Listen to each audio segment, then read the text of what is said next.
My name's Angela Alston with Angela Alston Astrology, and I'm here to talk to you today about unlocking the creative potential in this week.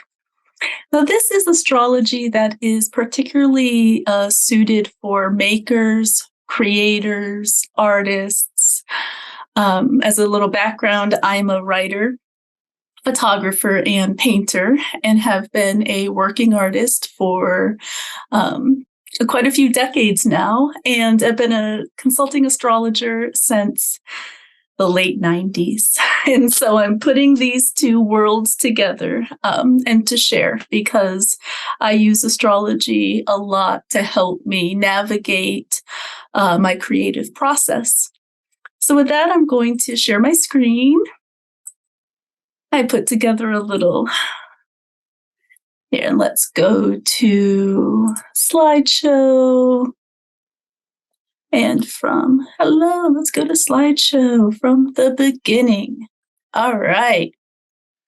So once again, Angela Alston here to talk to you about unlocking the creative potential in this upcoming week. So we are lucky to be starting this series today because the sun has entered Leo. All of the signs are creators. All of the signs have immense creative potential.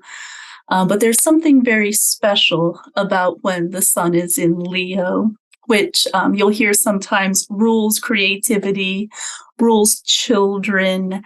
And that includes, of course, not just biological children, but the children that come from our creative process, what we put out into the world.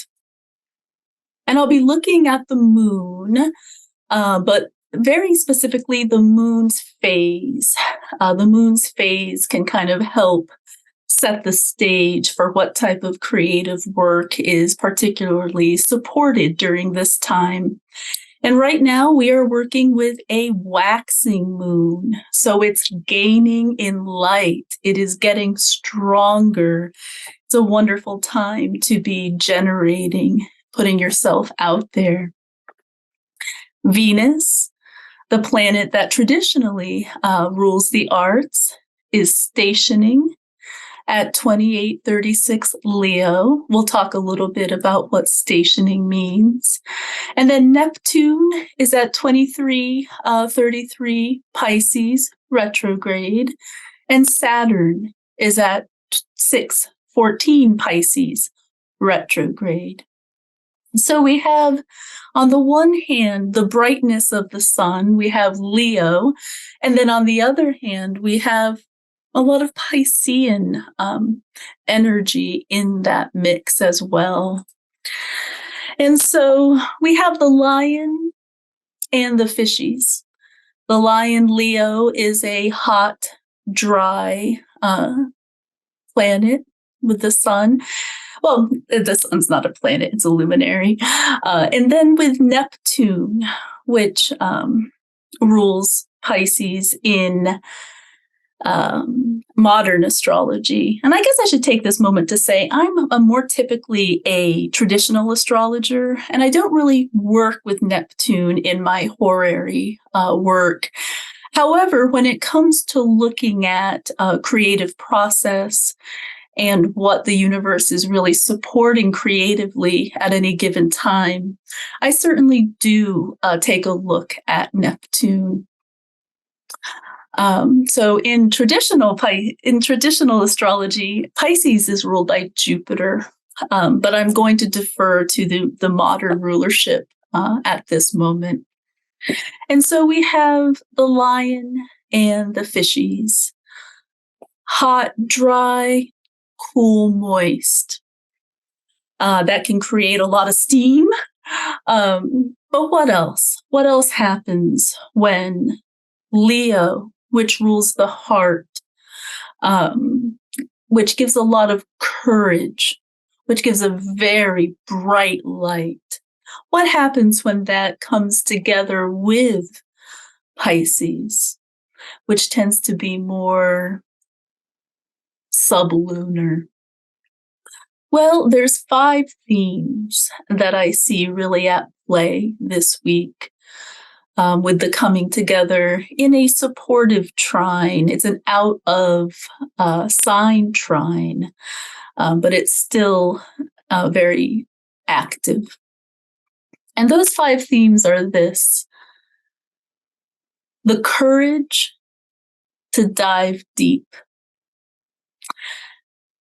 Leo supports a courageous being. It supports walking in your light, in your power.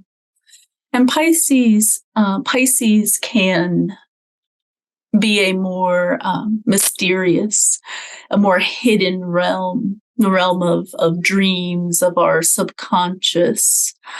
And sometimes what lurks there can take on an air of it can be a bit frightening. It can be trauma from the past. It can be ancestral trauma. It can be things that have been buried deep down. And Leo gives us the courage to actually take those deep dives, knowing that we are supported and that we'll be able to emerge from the waters stronger than before. It helps you deal with that fear of drowning in the depths. The second theme, and it's related, is that it casts a light into the shadows. Sometimes people get afraid of what is in their own basement or attic or past.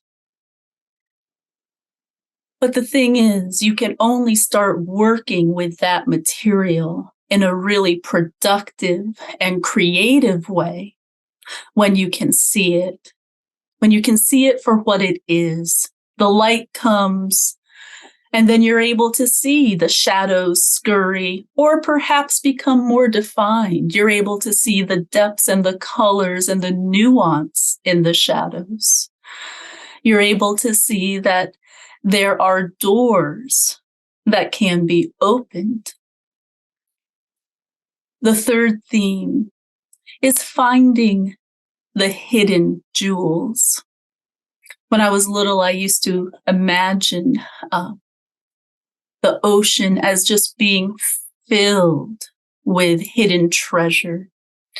And in a way, that's very true, and it's very true in each of us. We are oceanic, and there are jewels, is gold, there is wisdom that is hidden, buried very deeply inside of us. And this week, there's coming together an energy that will help us, if we so choose. This is where the free will comes in. It will help us find those hidden jewels, recover our own treasure. And then the fourth theme that I see with Leo coming together with Pisces when we'll see with Neptune, we'll see in a supportive trine that things don't have to be perfect to be banging, right? Sometimes Neptune, and particularly when it's in Pisces, it can spin these illusions of perfection, these platonic ideals that perfection is, first of all, a thing. It's not. It's an idea. And it's an idea that can, rather than guide us to a higher place, it can actually cripple us. Because the sense is, oh, well, I'm not perfect. I'll never be perfect. And that becomes undermining. It becomes undermining. You don't have to be perfect. Perfect doesn't even exist. Things can be gorgeous and valuable just as they are. And then finally, I see this as being a message which I think we all need to hear sometimes. The time to create is now. There's something about Leo and the season of Leo, at least in the northern hemisphere, we're in the height of summer, where you are so embodied. The world is lush. The world is teeming with life. It's not the perfect time, the ideal time, the time when you'll have no external bothers, nothing to take you away from your art. That doesn't exist. And if you're a working gal like I am, you really have to just understand that the best time to create is today. It is absolutely the here and now. You'll never regret it. What you will regret is the waiting for the perfect time to come. And then you'll realize that you missed it because it never existed to begin with. And now let's talk about Venus, the goddess of art, at 29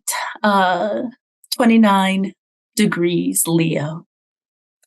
And to do that, I like to go to the Sabian symbols and some of their insights.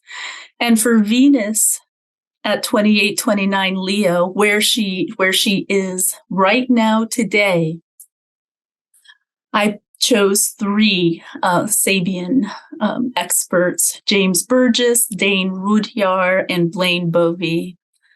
And so let's kind of go through what each of them has to offer. It's kind of turning the jewel and seeing it through a new light.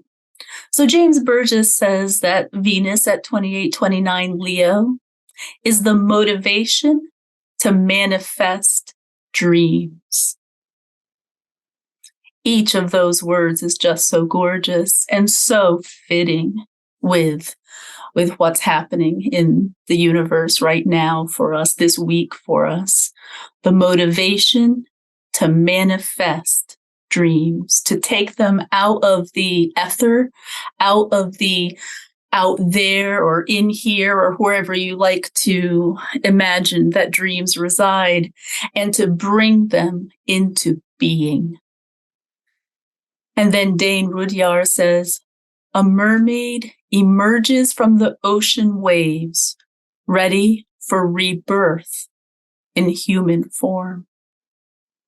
A mermaid emerges from the ocean waves, ready for rebirth in human form.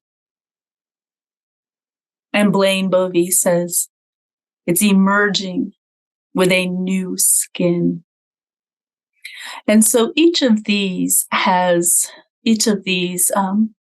statements has themes of emergence, rebirth, and manifestation. The wonderful, wonderful energy to bring into this week. And now for some Venus in Leo flair. A lot of artists have Venus in Leo. And this week, especially with the sun coming into Leo, we all have access to this energy. So I brought together some, true greats here. Andy Warhol, the great Bob Fosse, Jeremy Irons, Whitney Houston. She and I share a birthday. Madonna. Say no more. That's Venus in Leo, quintessentially. Patsy Cline, Greta Garbo. And maybe I saved the best for last, Phyllis Diller. I mean, just look right there, that joyfulness, just the hysterical humor, over the top. And again, it doesn't matter where your natal Venus is. Right now, in this moment, Venus is in Leo, and that is offered to each of us to tap into. So now I'm actually going to go into the real-time clock because I think it's a little bit easier perhaps to see. So if you'll bear with me, and I don't know, I'm going to resume the share. Wait, I'm going to stop the share. And then I'm going to resume the share. See, it doesn't have to be perfect to be great. There we go. Can y'all see this? So this is today. And this is taking those luminaries and the planets, Venus, Neptune, and Saturn. And we're just going to kind of walk them through this week and see what's offered to us. And you can see up here, the sun is at 0, Leo. It is just beginning its Leonine journey. It's such an exciting place to be. And then we have a trine with Neptune in Pisces. And we just kind of unpacked that a little bit. It is an out of sign trine, which trines tend to be the same modalities. So if you have a fire sign, you might think that the trine would be with another fire.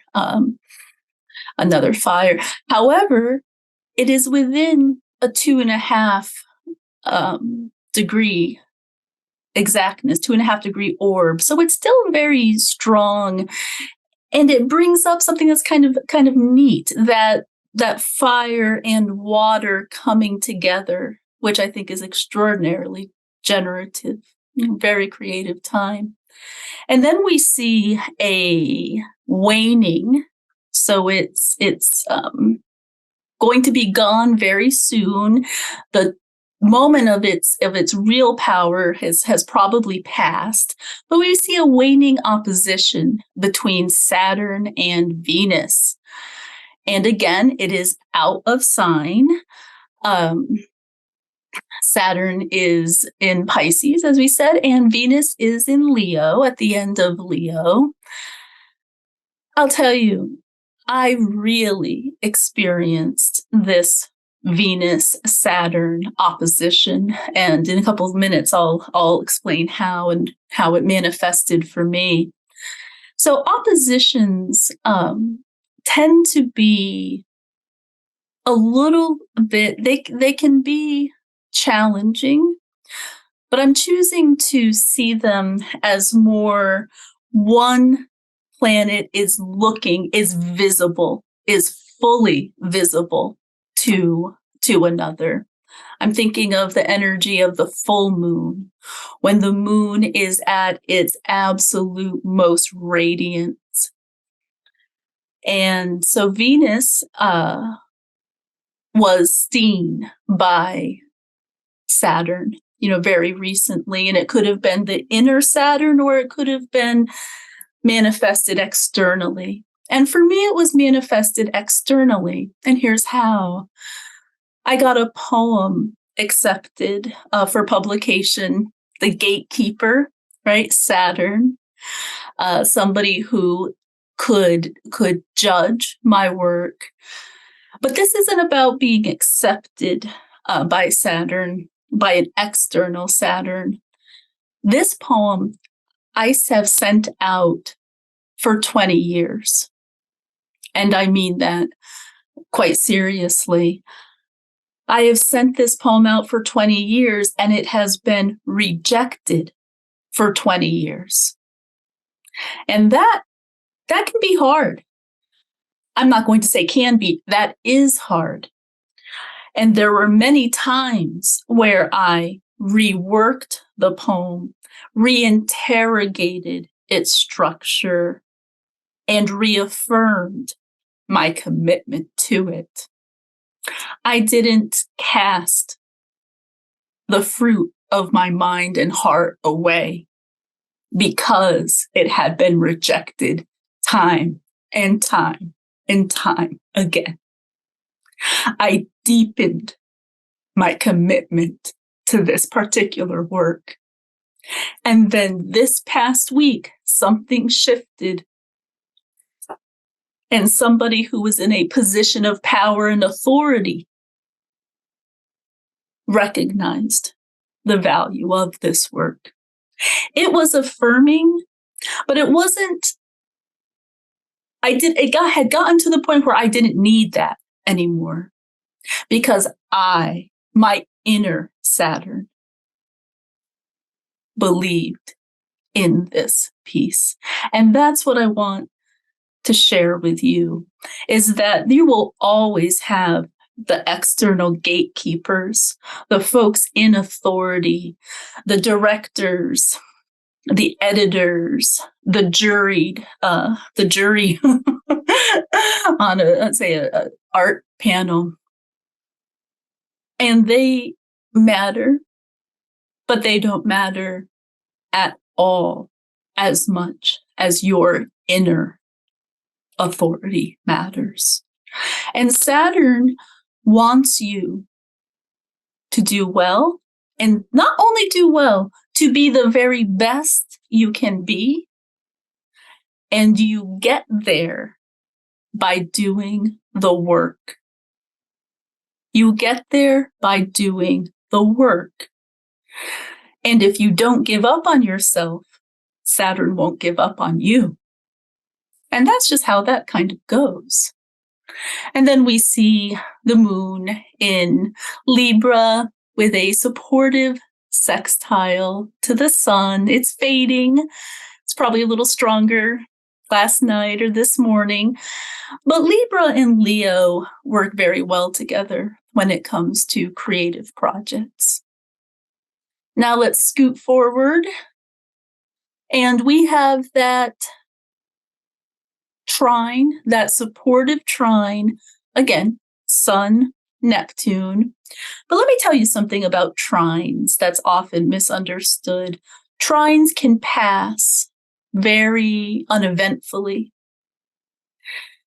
Squares and oppositions, you tend to feel a little bit more. They tend to demand your attention, whereas trines can be pleasant and utterly unremarkable unless you work the trine. And working the trine is being aware of the channel that's been opened and really diving into it, really maximizing it. And so I encourage you to understand that a trine doesn't give you anything unless you reach into the well. Right? You still have to do the work, but the trine will make the relationship between the two energies a little bit smoother. So that's Monday. Tuesday, we have a little bit more dynamism because we have an exciting square between the sun and the moon. And squares are innately creative. They're innately creative because they give you problems that need to be solved, right? They give you conflicts, either externally or internally, that have a resolution if you apply yourself to them. And they can be very fruitful for artistic endeavors because there's nothing that makes art like a little bit of conflict. And when you have moon in Scorpio, well, you might have more than just a little bit of conflict. Moon in Scorpio likes to go deep. And then you have a supportive trine here. And this is an in modality. So it's Scorpio's still water, and Pisces is moving water, mutable water. You have two water signs talking to each other. Although the conversation between Moon and Saturn is never a particularly easy conversation. What I see this offering us on Tuesday is the ability to actually listen to our own wisdom, our own inner critic in a way that is productive. And we have the emotional depth and maturity to hear the message that Saturn is giving us. And that goes a long way. Saturn will talk whether you're ready to hear it or not. But the moon in a trine like this between Scorpio and Pisces, the wisdom is deep. And so I really encourage you to access that. And then we have Wednesday. Not a lot going on. We still have that trine between the Sun and Neptune. That's kind of with us all week. But it's fading in strength as the week goes on. Thursday, well, look where everything's pointing. We have a dynamic week with the moon talking to Venus, and it is a high and raving conversation. It's a square. And sometimes the square between Venus and the moon can be, a tension between what we want and what we need. Venus can sometimes notice what others have seen and how others perceive you. It can be sensitive to that. Venus in Leo, really wants to shine. And you have the moon now kind of deep in scorpionic territory that might say, right now is not the time for me to be out there, right? I need to go deep. I need a certain sense of protection and a certain sense of solitude.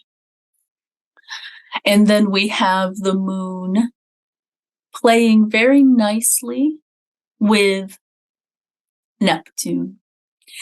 And this might be one of the reasons or one of the benefits of, taking some quiet time, some reflective time, because moon in Scorpio with Neptune in Pisces, your moon is ready to really receive the messages of your unconscious, your subconscious.